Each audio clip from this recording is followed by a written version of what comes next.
So, it's been a week since we first heard of the Jake Paul and Mike Tyson fight, and since then it's just been a shitstorm for the wannabe McGregor. First, you have the Impulsive podcast, where Logan basically undermined the whole thing, and even started to make it look like Jake was picking up his sloppy seconds. Wouldn't be the first time Logan tried to dip his hands into Jake's life. Then there's the whole reaction from the internet.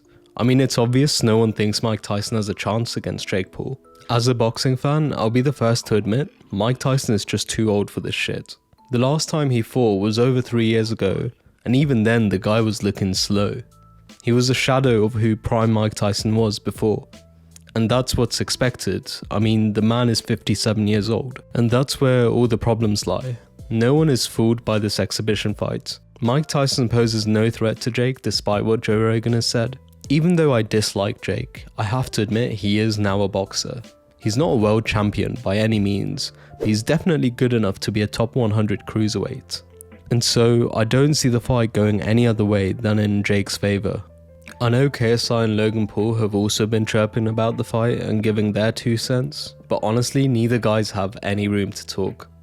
KSI fought a stick insect and some 40-year-old businessman, so this whole talk of legacy is just bullshit. KSI, if you cared about legacy, you would have fought Tommy face to face instead of bouncing around the ring and hugging for the entire time. And Logan Paul, he's not any better. Dylan Dennis was a terrible boxer and spent more time training his insults for Nina than his actual boxing.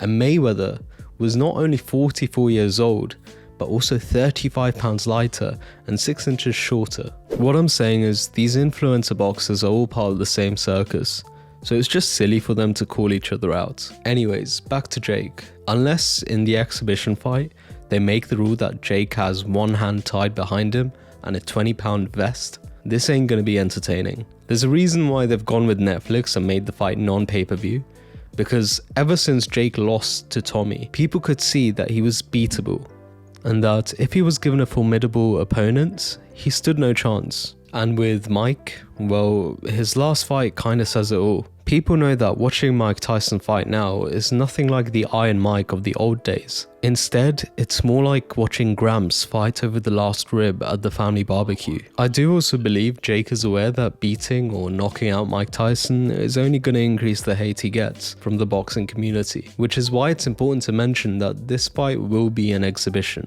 I imagine that come July 20th we'll probably be watching a sparring session rather than an actual fight, with there probably being no winner at the end, similar to the Tyson-Roy Jones Jr. matchup back in 2020. So don't get fooled by Jake's whole shit talk of, oh, I'm gonna knock Mike Tyson out in the first round, because I doubt Jake will try to do that.